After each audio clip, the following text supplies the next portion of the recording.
মই অসমীয়া বিষয় শিক্ষক ৰাজীৱ হাতীমতে আপোনালোক সকলোকে ইউটিউব চেনেল নলেজ টেম্পললৈ স্বাগতম জনাইছোঁ। আজি উচ্চতৰ মাধ্যমিক চূড়ান্ত বৰ্ষৰ ছাত্ৰ ছাত্ৰীসকলৰ বাবে বিশিষ্ট সাহিত্যিক জনপ্ৰিয় গল্পকাৰ সাহিত্য অকাডেমি পুৰস্কাৰ বিজয়ী সকলৰ প্ৰিয় সাহিত্যিক শিলভদ্ৰৰ চিঠি গল্পটিৰ সম্পৰ্কে আলোচনা কৰিম।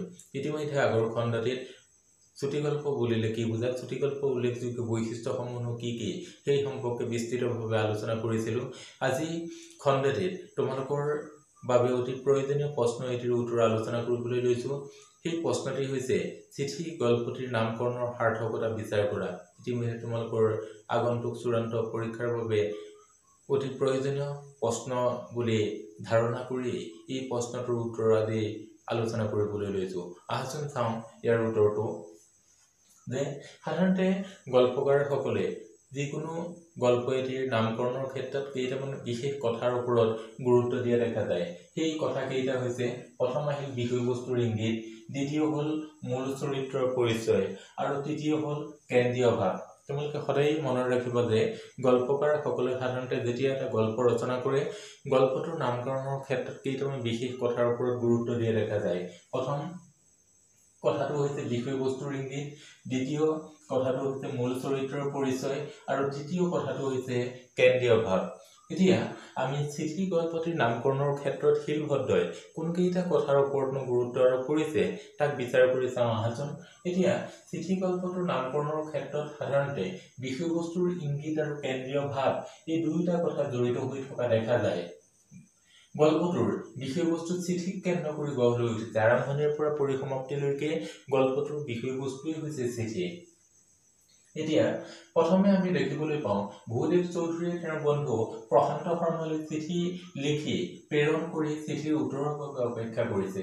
চিঠিৰ প্ৰসংগতে আৰু এটা প্ৰসংগ ইয়াত উত্থাপন কৰা হৈছে। জনপ্ৰিয় সাহিত্যিক ৰবীন্দ্ৰনাথ ঠাকুৰলৈ অহা চিঠি আৰু ৰবীন্দ্ৰনাথ ঠাকুৰক বিভিন্ন জনলৈ প্ৰেৰণ কৰা চিঠিসমূহৰ গুৰুত্বৰ কথাও ইয়াত উল্লেখ কৰা হৈছে।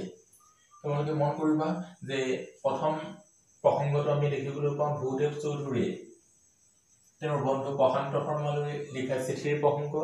দ্বিতীয় প্ৰসংগটো আমি দেখিবলৈ পাওঁ জনপ্ৰিয় সাহিত্যিক ৰবীন্দ্ৰনাথ ঠাকুৰলৈ অহা চিঠি আৰু ৰবীন্দ্ৰনাথ ঠাকুৰে বিভিন্ন ব্যক্তিলৈ লিখা চিঠিসমূহৰ গুৰুত্বৰ কথা ইয়াত উল্লেখ কৰা হৈছে।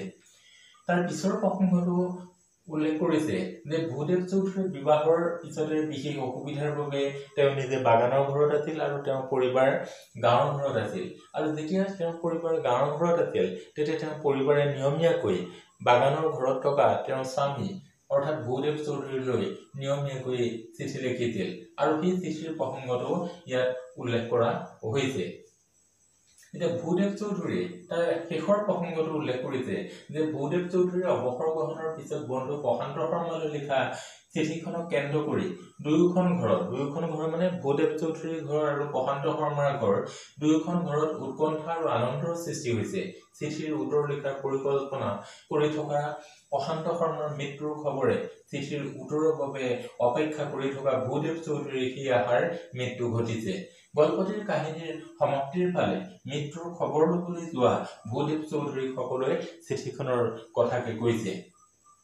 এনেদৰে গল্পটিৰ আৰম্ভণিৰ পৰা পৰিসমাপ্তিলৈকে যদি আমি বিশ্লেষণ কৰি চাওঁ, গল্পটোৰ মূল বিষয়বস্তু চিঠিক কেন্দ্ৰ কৰি ৰচনা কৰা হৈছে বুলি বুজিব পাৰি আৰু সেয়েহে গল্পটিৰ নামকৰণৰ ক্ষেত্ৰত গল্পকাৰ শিলভদ্ৰই সাৰ্থকতা লাভ কৰিছে বুলি নিঃসন্দেহে আমি ক'ব পাৰোঁ।